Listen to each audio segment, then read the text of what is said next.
No way, Jose. The following footage proves beyond any doubt that the tanks intentionally set the house on fire.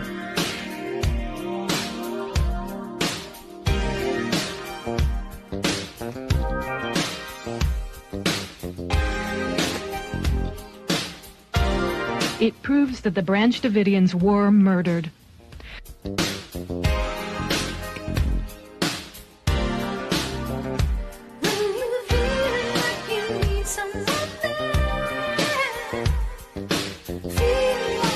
You can see that this tank has a gas jet on the front that shoots fire. You can also see the fire quite plainly.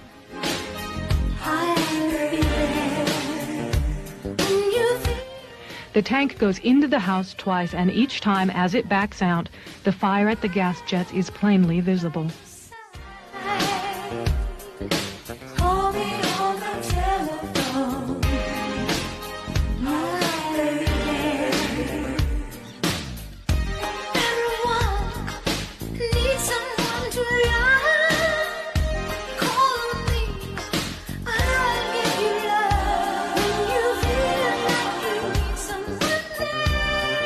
We must all do more to recognize and look for the early warning signals that deeply troubled young people send.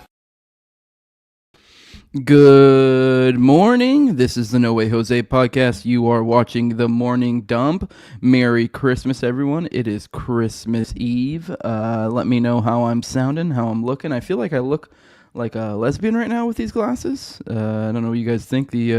Let you guys in on a little bit of fun fact in my life. I was helping out with my daughter's soccer practice on Thursday, and I was kind of just doing like a goalie thing for the kids, and not trying to do like anything amazing, just so that way they can play. And I got beamed right in the fucking face right by one of the kids that has a fucking mean shot and fucking laser beam right between the eyes. Fucking took out my other glasses. So they're fine. I just need to fix them. I just haven't got around to getting out the little screwdriver kit that has the little screws. I just need a new screw. That's it. I can fix it easy, no problem. But I just haven't got around to do it. And so now you have me, this other spare pair I have, which is like I don't know what I was thinking when I picked these out. I don't know what the angle was, why I was like, yeah, those look great. I should go with those. But this is one of two. And the other one is my the ones you guys normally see and make fun of and say I look like a serial killer. But I dig those ones. These ones, I look like a lesbian. But yeah, it's I'm happy to be with you guys today on a beautiful Christmas Eve. This one is going to be a little bit shorter than normal. I'm just popping in to get one in. We're also going a little bit earlier than normal because it's 9 o'clock Eastern. Normally go like 10, but it's Christmas Eve, so things got thrown off. I also got to go deliver a kitty in like an hour or so. So yeah, someone's getting a Christmas kitty, so that's nice. But yeah. So I'm starting early, and I look like shit. So, but it's going to be a short one today. I just want to get in, touch base with you guys.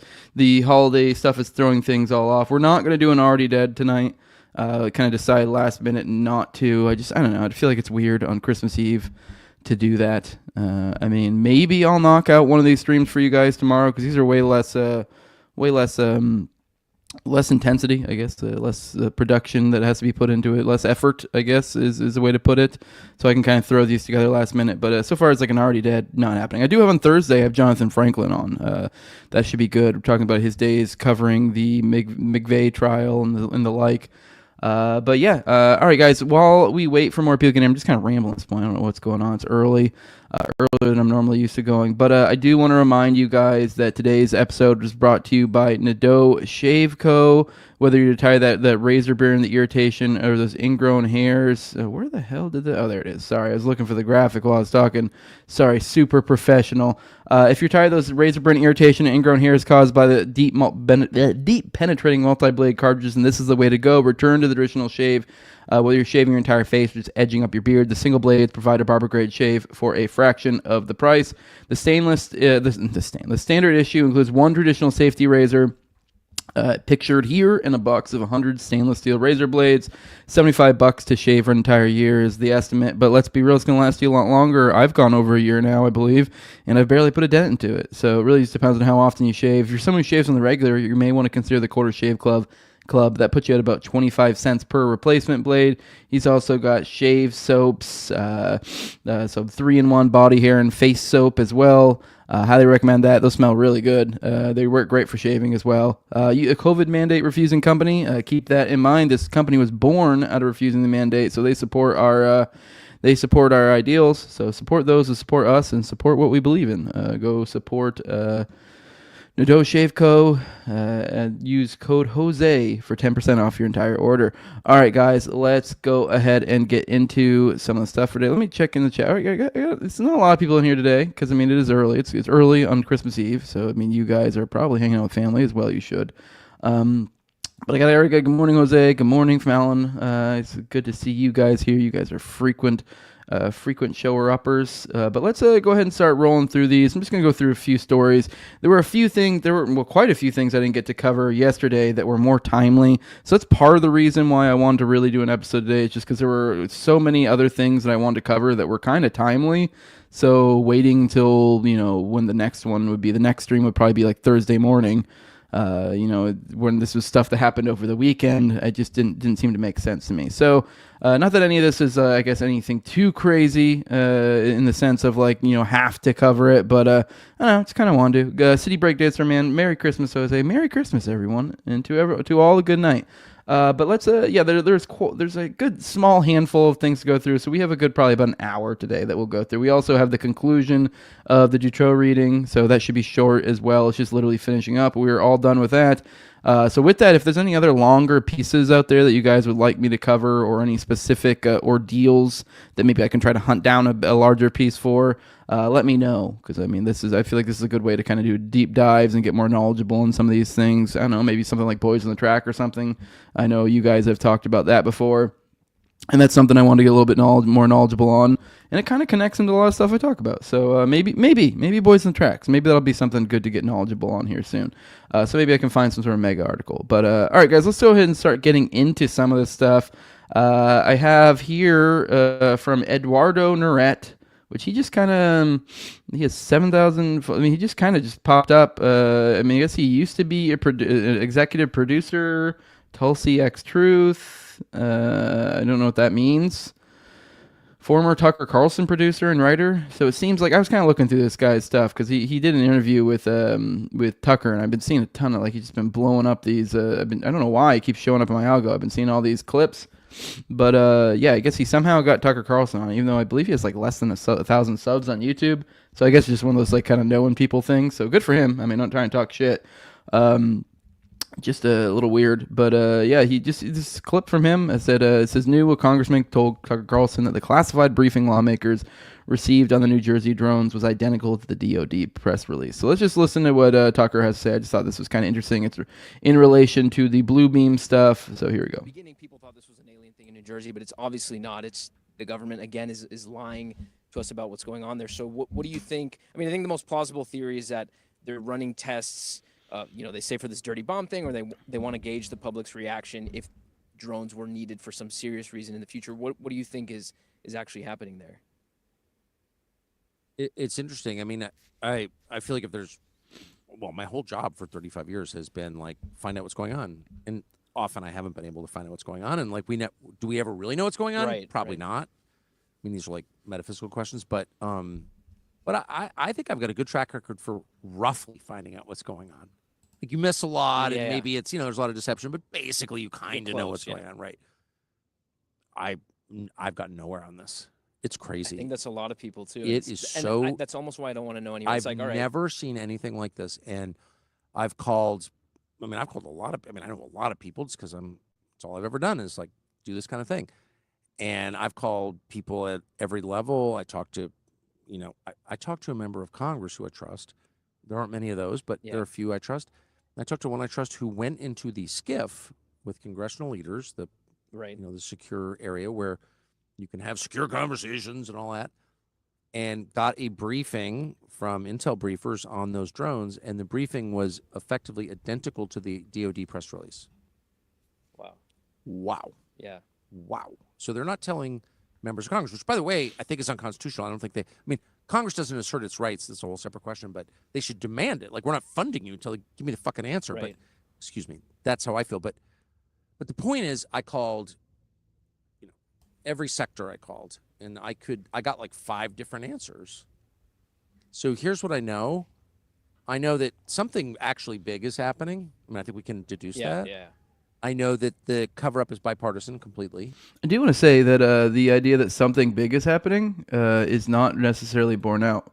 I guess it depends on what you mean. I guess in a sense, the thing that is big is the nothing that is happening. In a sense, in my idea, so this still could be literally nothing, like not something big. It's just the military releases a few drones here and there just to stir up panic, and then just kind of blows up the media with videos of planes and helicopters and weird lights. It's some stuff that may be these drones, and then just kind of gets the people all worked up. So I mean, in the sense of that, like the op of like working people up is kind of big, but I mean, it could be literally nothing. I mean, it's not literally nothing; it has to be something to some degree. But I guess maybe that's just me being a little pedantic or a little So semantic, not pedantic. Although I think pedantic does work there. I don't know, but I guess that's just me being a little bit semantic. But I just wanted to point that out. This doesn't necessarily mean there's some crazy op or something going on. I mean, crazy op in the sense of like, people have thrown out the idea of like looking for like nuclear material or something like that. No, that could be the case. No, I don't know. I'm just saying that it may literally just, the whole op may just be to fuck with us. So it may literally be essentially a nothing behind all this. It's bipartisan. That always makes me uncomfortable. When both sides are in on something, it's not good. And I know that I don't know what it really is, which is just, I've never had this experience before. Well, that's reassuring, but hopefully we'll find out.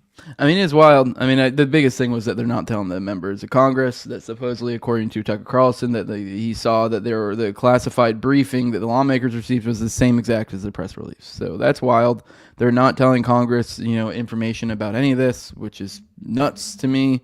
Although I guess it's not that surprising, but I don't know. It still could just be nothing, and then they're not telling them intentionally to raise suspicion. It's still one of those ones I don't really know where the story's going or what the deal is with it.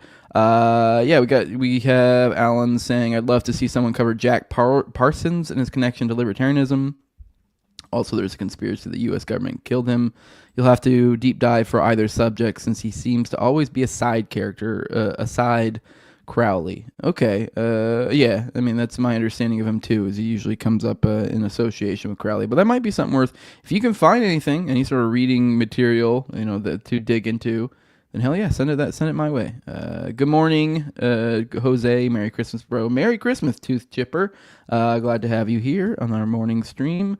All right, let's keep it moving. All right, here's from Homeland Security Secretary Mayorkas on Luigi Mangione. This is from Ken Klippenstein. He's an independent journalist. He's the one, I believe, who released the manifesto, I guess if you want to call it that, or confession or whatever, from Luigi. He's been covering it pretty well from what I've seen, so good follow if you're trying to keep abreast of this Luigi stuff. But all right, let's go ahead and play this because I thought this was particularly interesting considering the stuff that I've covered on the show a lot. Considering like Oklahoma City bombing, stuff like that, and kind of the idea of like a domestic threat and how the government is always trying to be prepared to deal with that or finding some excuse. So it seems that this one has a little bit different flavor to it, and then it's coming from the left. It's more against the corpos. He's kind of like a leftist heartthrob. It seems to be the going, feeling of this guy. Left of center or all the way left, depending on how you want to look at it. So it is bizarre in that it's a little bit different than your typical, usually it's like white supremacist, domestic threat, or whatever. But it's still a white guy, and it's still a domestic threat. So it's interesting that we may get a lot of the same things. So if you had a lot of the stuff on your bingo card, you may have lucked up. But let's keep going. We recently saw that killing of the United Healthcare Division CEO on the streets of Manhattan. Manhattan prosecutors called it a killing that was intended to evoke terror. Would you consider him a terrorist? Is this domestic violent extremism? The rhetoric on social media following that murder is extraordinarily alarming. It speaks of what is really bubbling here in this country, and unfortunately, we see that manifested in violence. the domestic violent extremism that exists, the threat of it in the United States is one of the great threat streams that we must counter. But when you say something's bubbling, what's the national trend that you're seeing? Look, we have been concerned about the rhetoric on social media for some time. And that's against CEOs, that's against the government, that's against leadership? We've seen narratives of hate. We've seen narratives of anti-government sentiment. We've seen personal grievances and the language of violence accompanying or being a part of those narratives is something that we're very concerned about. That is a heightened threat environment. They're grouping them all together. That's what it sounds like to me. They're grouping these threats together. All right, let's keep going. I still am alarmed, though, by the heroism that is being attributed to an alleged murderer of. Not to keep stopping it, but I mean, not to say that like this is like an angle or the angle, but it is kind of wild. Like after all this white supremacy push, that now we have a lefty coming from. It's almost like this thing that you always see. I guess maybe a simplistic way to put it when it comes to the empire is domestic or foreign. So it's like we crack down on foreign, and there comes to a point where like they almost just run into where they're hitting their head against the wall. They're not making any progress because they've overplayed their hand on the foreign front. And then now, okay, well, fine, whatever. We won't move the foreign ball anymore. We'll go back to domestic because they've dropped their guard there, and it just kind of this vicious cycle. It's the same thing that's kind of happening here, but specifically on the domestic front. And it's almost as if they were like, we've tried pushing this white supremacist right wing angle for so long, and it's been since Obama. They've been pushing it, saying it's the most dangerous thing there is. I mean, Jeffrey Toobin wrote a whole fucking book essentially with this thesis, I don't really feel like that's borne out by the facts, and it just seems convenient that now, obviously it's completely anecdotal. It could be just completely organic, legit. But it's just like, either way, it falls perfectly into their hands now that like, oh, look, now we have leftist domestic extremism. Maybe we'll be able to suck in some of the rightoids along the way to get them to push for this deep state strengthening of whatever thing they need because of whatever given imaginary threat out there. I guess they're worried that all the lefties are going to start just going out and assassinating corpos, which I don't know. I guess I wouldn't be too upset, but don't do it, guys. Don't do it. But I wouldn't be that upset. But just pointing out, it's kind of an imaginary threat. It is. I just find it interesting that it's like the right wing thing didn't seem to move the ball, and that was during a period of time when there was like a mostly fairly hegemonic left-wing rule during like from Obama till almost now. There's been this pushback. There was that like 4-year period of Trump. Obviously, we're going back into another era of Trump. So it is interesting that now it's like the page turns and we're still on domestic threat, but now we've swapped it from right to left. And it's like, oh, because, the fucking righties are going to fucking, gobble down that goy slop. They're going to love that shit. So that makes sense. That maybe, I don't know, seeing this is kind of made me think like, oh, maybe this is the biggest play. Because it did seem like from the beginning, you're like, this is a weird play. If we're surmising there's some Fed fuckery afoot, it could be completely organic. I've said throughout this whole Luigi story, there's a lot of weird stuff, but it's also like, I don't know, I guess it could just be completely legit. Maybe it's just weird. Weird things happen. But it does seem, I still stand by that it glows a little bit. It seems a little glowy. But let's keep going. A father of 2 children on the streets in New York City. And a lot of that seems to be around the healthcare industry and what that company was doing. It's depersonalized. The victim is depersonalized. And the victim is a person. Yeah. And the victim is a husband. And the victim is a... All right. Yeah, boo-hoo. All right, here's another one on our buddy, old Luigi.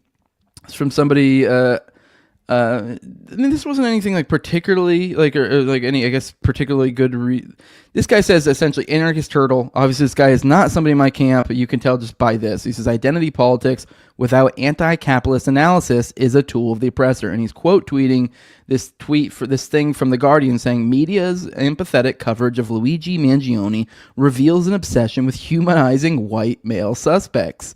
So I mean, the only reason I shared this is obviously I don't share this guy. You can tell, like, the angle this guy is coming from. I don't share it, but I find that to be interesting that they're playing this white male angle, and I guess maybe that plays a little bit to that rant I just made a little bit, like they're still not dropping the white male, so that way they can kind of still hedge it and have both. Maybe it's like a transitionary thing. Maybe in a year we'll start getting the blacks off in corpos.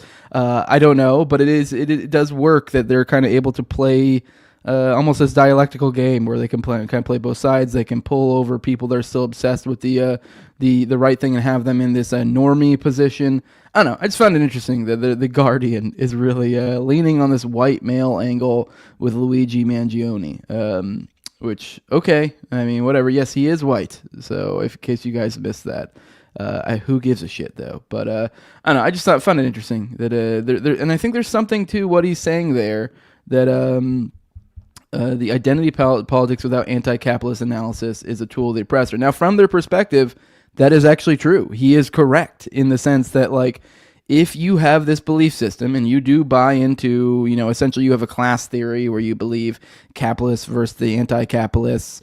Obviously, I disagree with that binary. I don't think that's correct. I mean, I think they're kind of somewhat sort of on the right path. Like I'd say generally speaking, the people they identify as capitalists usually are going to be the mega corpos or whatever, and those guys are to some extent in bed with the government.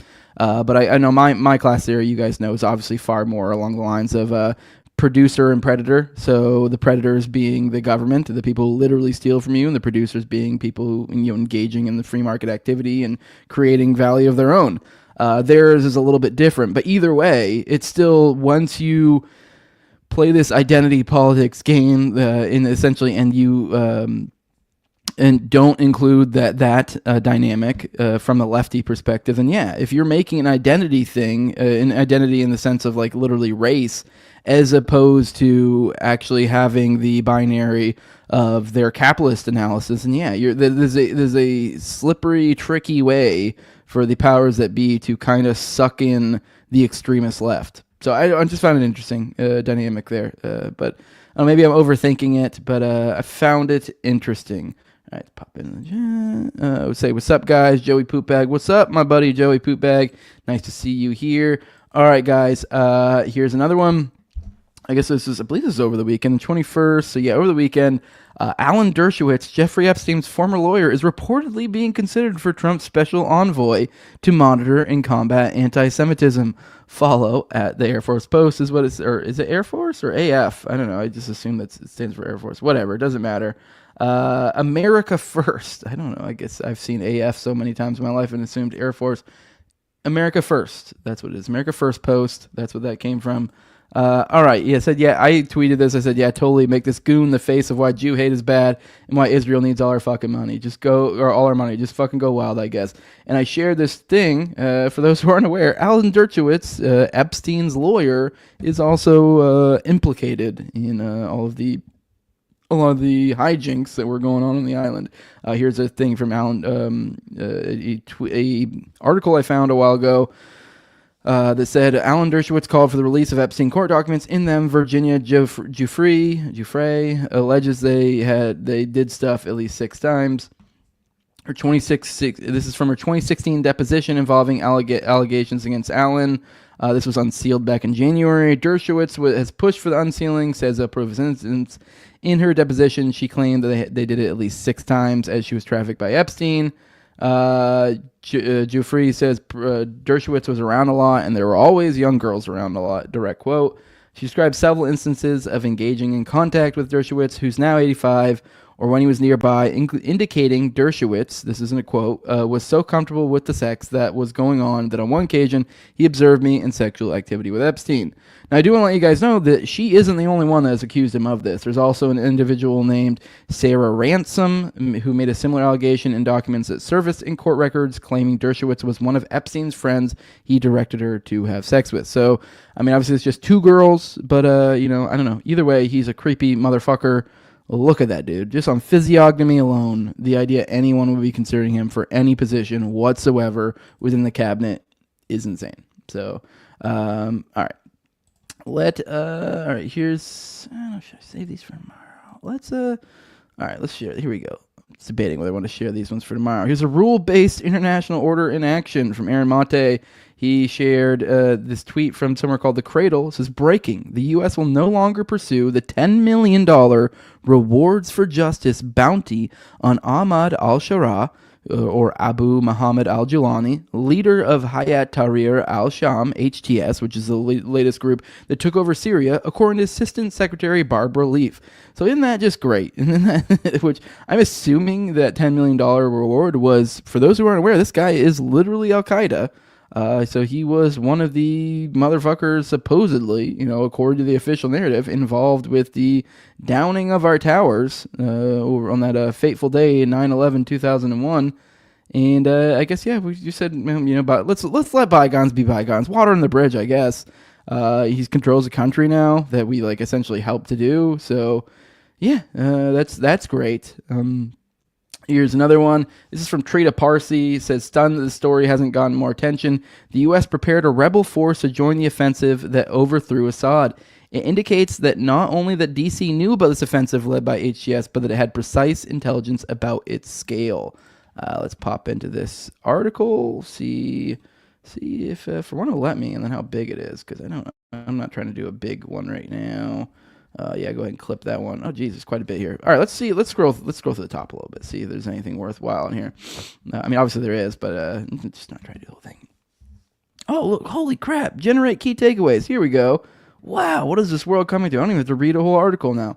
U.S.-backed RCA fighters were told to be ready for an attack that could lead to the end of the Assad regime, receiving a salary from the U.S.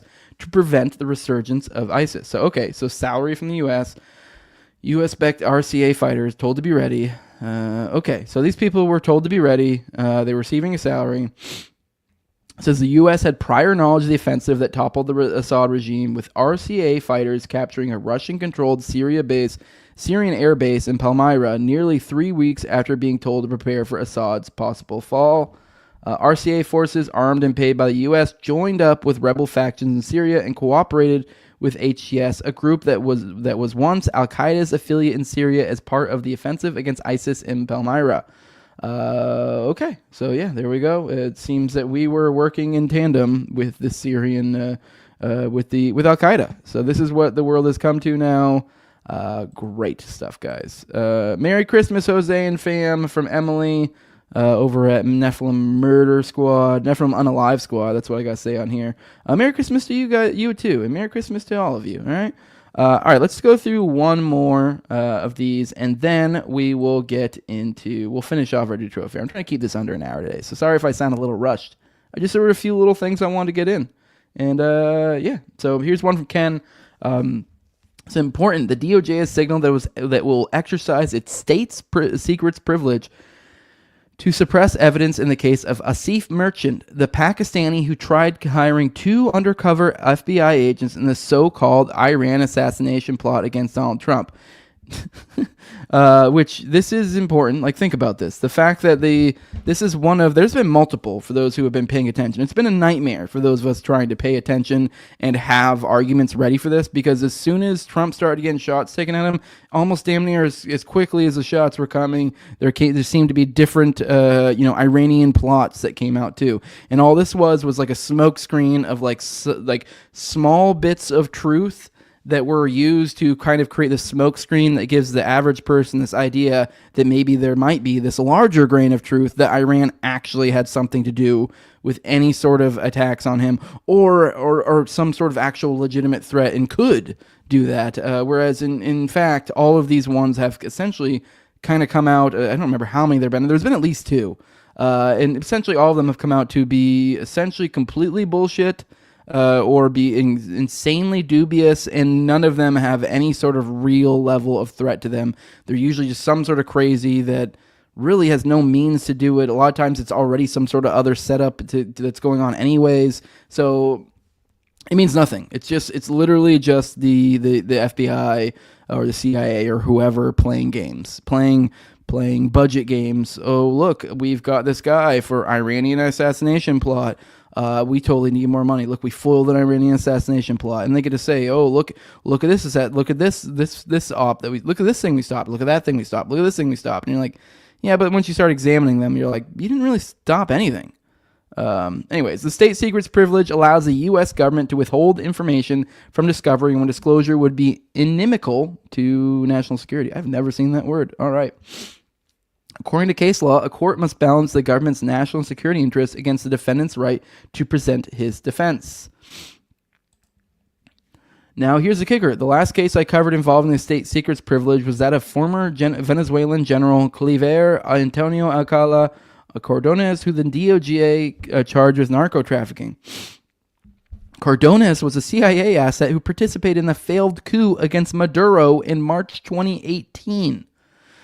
So this is the kind of stuff that they use these state secrets for. I mean, they are literally state secrets, but they're the sort of state secrets that are hiding the naughty things that they're doing, essentially. Cordones tried getting us evidence of his CIA links in discovery, but a judge denied him on the grounds of state secrets. Disclosure of the classified materials to the defense or the public could reasonably be expected to cause serious damage to national security. Accordingly, it is ordered that the government notion is granted and the classified materials need not be disclosed to the defense, the judge ruled in February 2022. Now, Cordones is spending the next 260 months in prison. Okay, cool. So they burned this CIA asset. He's spending, essentially, was that 20 years? Jeez. So that's that. Your story from Headline USA. DOJ to use state secrets privilege to suppress evidence in Trump assassination case. Asif Merchant, the Pakistani man who allegedly tried hiring two hitmen. As headline, DUC has detailed, the notion that Iran conspired to assassinate Trump is highly dubious. In the Merchant case, the two hitmen he attempted to hire were undercover FBI agents introduced to him by one of their informants. So there you go. That's kind of all we really need. This is one of them. Merchant appears to have been an unwitting dupe in an FBI sting operation. Now, this is what they're trying to use state secrets to cover up. The notion that Iran, in the Merchant case, the two hitmen he attempted to hire were undercover FBI agents introduced to him by one of their informants.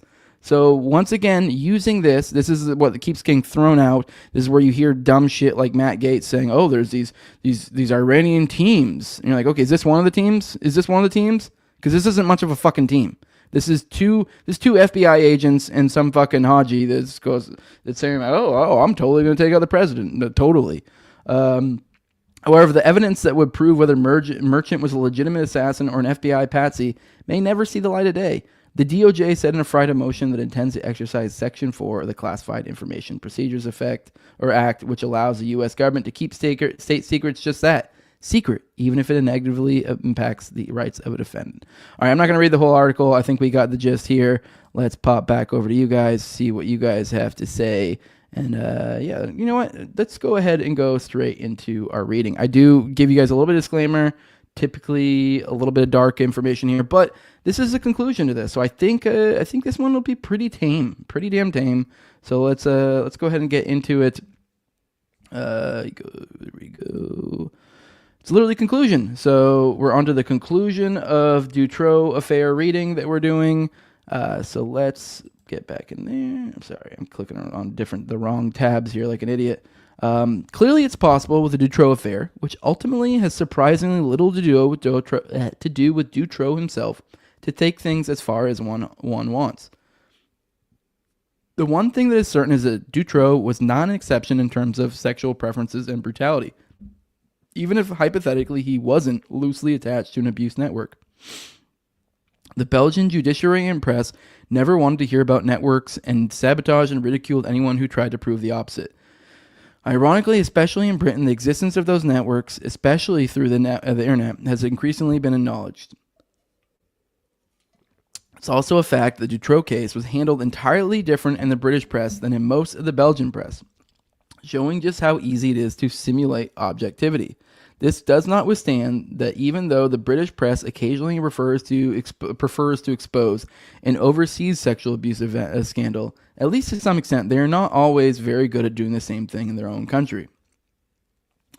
In Belgium, at the very least, the evidence seems to point to a loose network of criminals, fascist militants, businessmen, law enforcement officers, and child abusers who frequently met one another in such clubs as Les Atrebetes, the Dolo, the Jonathan, Le Clin d'Oil, the Clos Clicquot, Plato's, Les Trois Canards, Cocoa Beach, Le Perroquet, the Euro 92 bar in Tervueren, or the prestigious Murano. According to the testimonies, child abuse is regularly going on in the private areas of these clubs, or possibly after closing time, at certain evenings, or in nearby apartments belonging to the club owner.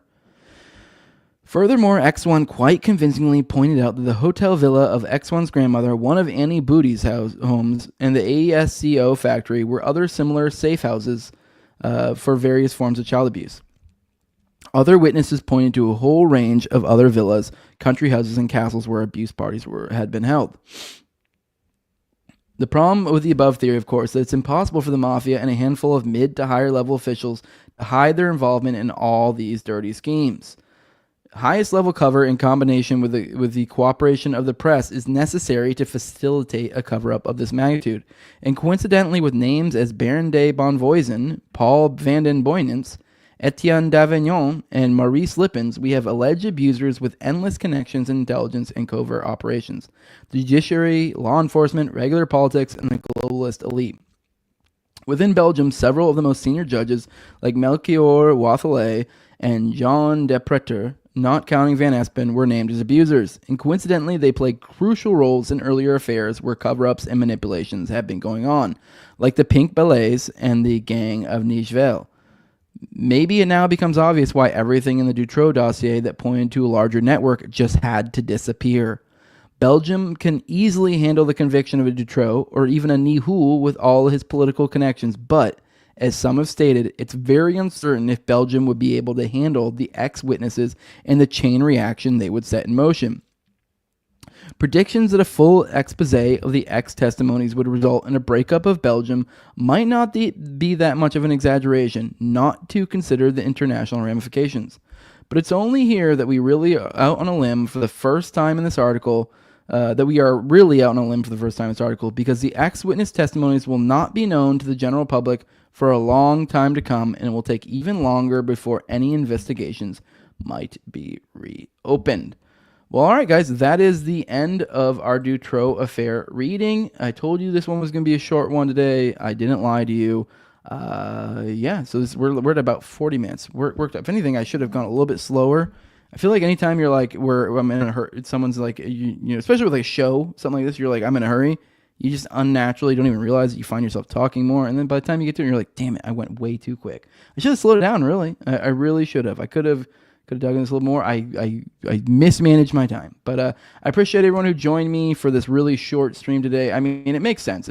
It's Christmas Eve. I shouldn't be spending much time here anyways. I just wanted to get one to you to knock out some of these news stories that I really did want to cover, let you guys know. For those of you who follow my show religiously, keep abreast of news. For those of you psychos who don't have some other news that you follow. But I mean, it's great to pop in with you guys. If you guys want to support what I'm doing, you can do that over at patreon.com/NoWayJose2020. You at the lowest level is the $2 that gives you the early episodes. As I mentioned earlier, I have Jonathan Franklin on Thursday. We're going to talk about his reporting of the McVeigh stuff and the Oklahoma City bombing back in the day, and that one will be behind the paywall for about a week. So if you're a patron, you will get that earlier than everyone else.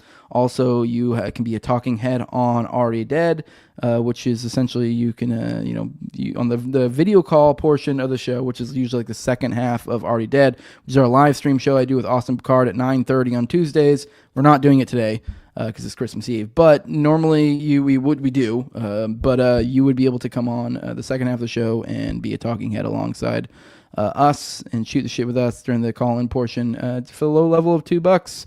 The highest levels, those are my sponsors. I read them off every episode. I have my co-host on Tower Gang at Tower Gang Toad. I also have at AbrogateDs at ZOVERACK at _Infinite Zeal. Jacob Daniel of the Biblical Anarchy podcast at Biblical Anarchy. Tim Tuttle at Jolly on Klebold, and Will Bell's Delicious Blueberry Rabbit Eye Wine. And then a big fan of the show at Real Josh Elliott. And then also Torrin May. I do want to also let you guys know I've been really lazy, or not lazy, I've just been busy. I've been doing other stuff. But I just haven't got around to it yet. But I do want to let you guys know for the Patreon coming soon, I just got to sit down and, kind of do the nerd stuff and figure it out, because I'm pretty sure I know how to do it, but I just need to sit down and do it. But I'm going to here soon have a ad-free RSS feed on the Patreon. So for those, I know you may have noticed if you listen on audio, there's been more ads lately. I did switch over my host, and they have a different ad setup.